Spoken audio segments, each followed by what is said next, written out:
Ahoy there! Got the 85 Japanese-bound Toyota Tercel wagon in the garage today. So if you guys haven't seen any videos on this car yet, this is an 85 Tercel SR5 that is being exported to Japan soon. I'm trying to make sure it passes the Shaken with flying colors. And today I got to knock out a CV shaft because the CV shaft boot is ripped and it's kind of causing a little bit of shaking in the steering. So let's go get this knocked out. All right, as for tools, you really don't need a whole lot. The axle nut will be a 30 millimeter. This is just a cheap Harbor Freight one. Breaker bar or cordless impact to go ahead and get that axle nut off. A 17 millimeter to get the tie rod end off, and a 12 or a 14 to get the lower ball joint bolts off should you need to. That's really all you need. A pair of pliers to get the old cotter pin off and the new cotter pin back on. And so, relatively straightforward. Let's go ahead and knock this thing out. You may need a pry bar or a screwdriver. Let's go ahead and see if we get lucky or if we don't.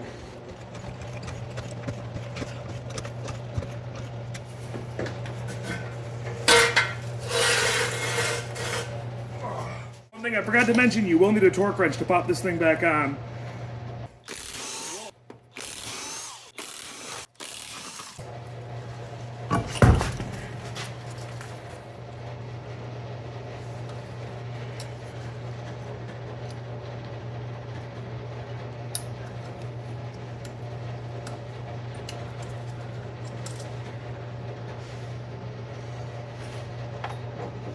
Now, I've never had these get stuck, but I'm going to go ahead and give it a little juice anyway.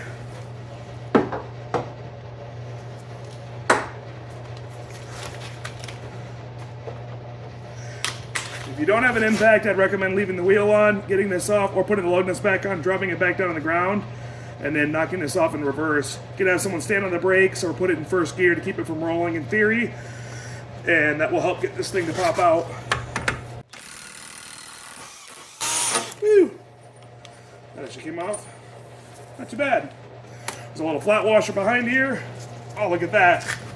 It's not rusted in place. Yeah. Out comes the little washer. And drop the washer. Don't do that. All right, I'm gonna go ahead and pop this tie rod end loose. Whoa, I almost punched you guys, sorry.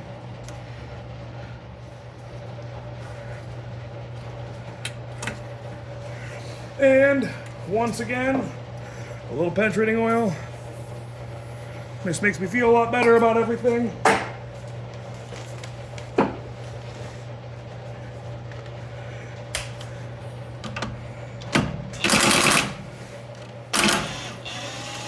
came out pretty good.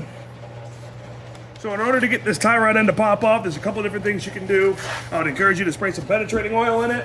That way that kind of slowly soaks down the inside of the splines, because this is tapered.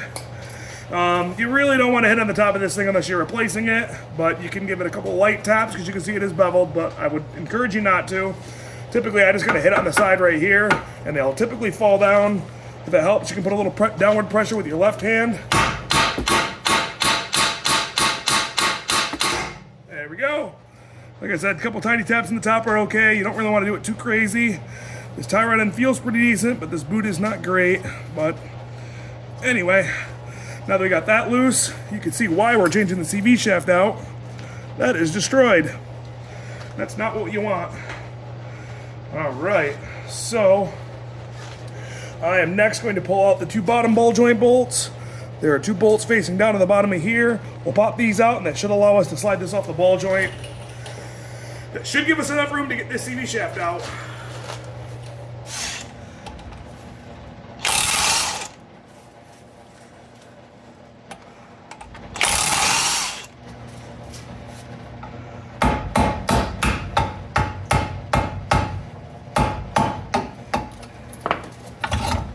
And out she goes. That should give us enough room. Get the CV shaft pop out like that.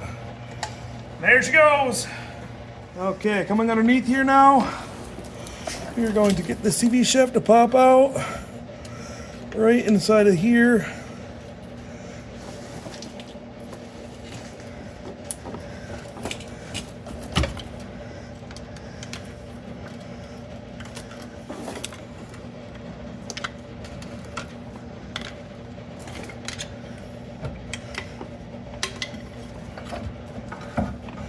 And out she goes. There's our old CV shaft. Very damaged boot. Kind of hard to see from this angle, but it is not in good shape.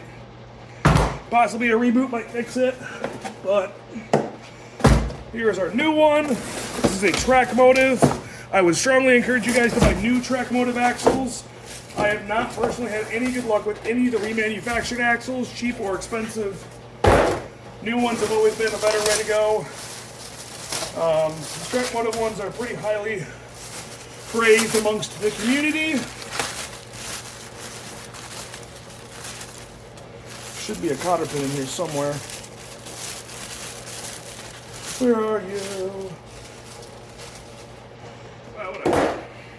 So, this nut right here does replace the washer and the nut. So when you're replacing this, only use this giant nut right here, or the old one if you'd prefer. Up to you. This cup does have a little bit of a bend to it, so I'm going to straighten this thing out. But one thing you do want to make sure is that this clip right here is facing downward on the opening. For some reason, when you face it downward, this clip just goes in a lot easier. And I have to swap out the ones off the original axles into these, because sometimes these just, they don't compress enough to get in there, and you gotta kind of beat the living crap out of them. Make sure your CV shaft has this cup as well. If it does not have this little cup right here, it will leak. Some of the aftermarket ones and the new ones do not have those. That's why I always recommend TRAKMOTIVE as one of the brands people should use. So, I guess, enough yik-yakking, let's go slap this thing on. Right. So, clip side facing downward. But you just gotta line that up in there.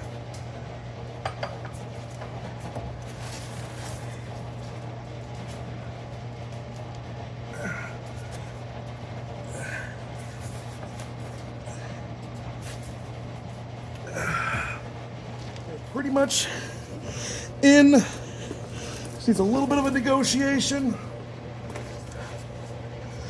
I'm gonna go ahead with the screwdriver right here. Gentle taps, I don't want to beat the crap out of it. And we're in. There we go. Not too bad. All right, out onto the home stretch. I'm gonna go ahead and add a little anti-seize to this. As you saw with the last one, it came right off despite probably not having anything. Penetrating oil probably did a little bit of that, but that does feel better doing this. Again, I have never actually had one that has needed any sort of heat or real heavy, aggressive work to get out, but what's $3, actually I don't know how much this even is, I bought this a decade ago, but what's a little cheap bottle of anti-seize versus saving yourself a lot of work later on down the road, in my opinion. So now, let's go ahead and get this there, swing this over. Gonna have to bend this just in slightly.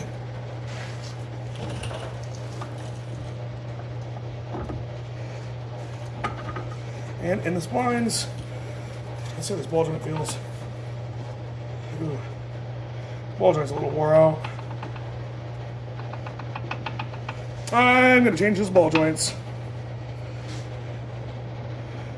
Okay, time to knock out this lower ball joint. This cotter pin is not really doing a whole lot anyway. So that's out. Hopefully this is, nope, this is a smaller one. So these are a 17 on the OEM ones, or at least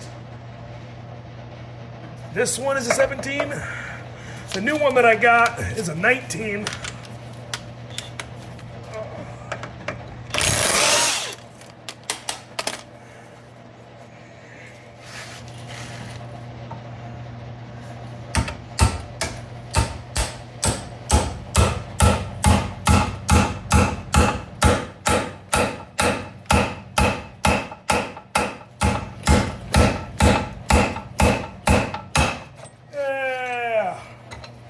Out she goes. Yeah, I don't know if you guys can hear that, but she is clapped. All right, new one going in.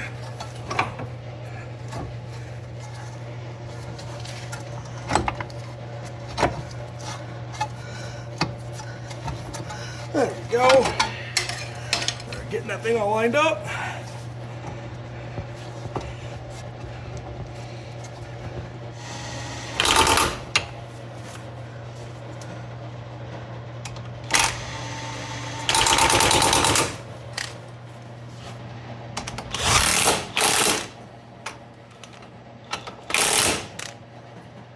I think I gotta get this thing lined up, get the key in there.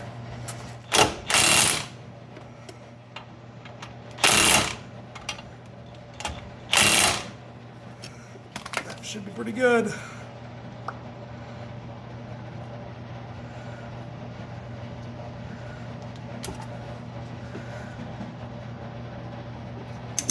All right, now that we got this ball joint all replaced, I'm gonna go ahead and throw this tie rod back on, drop this thing down, bolt the lug nuts down, and then I'm gonna go ahead and torque the CV shaft nut at the very, very, very end.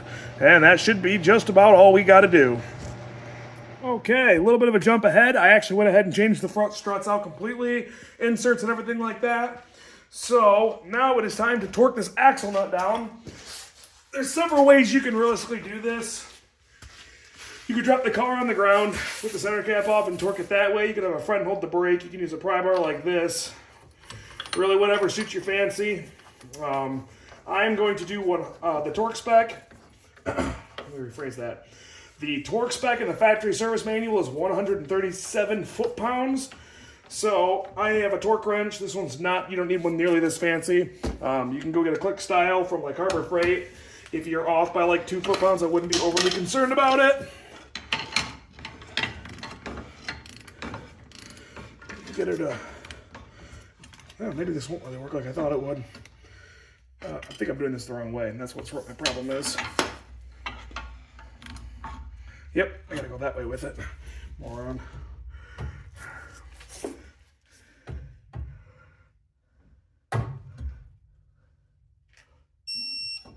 There we go. So, there we go. That's all there is to it. Now I just gotta go ahead and put the cotter pin in right up here.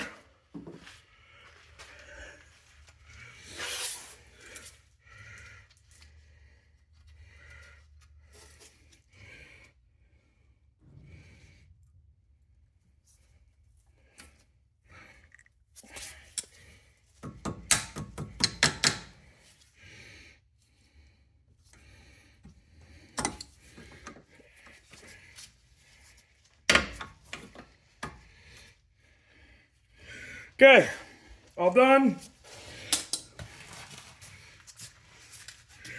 Then as a little added bonus, I gave him a set of center caps. I think these ones have been resprayed, repainted. I just did them both at the same time. Whatever, words.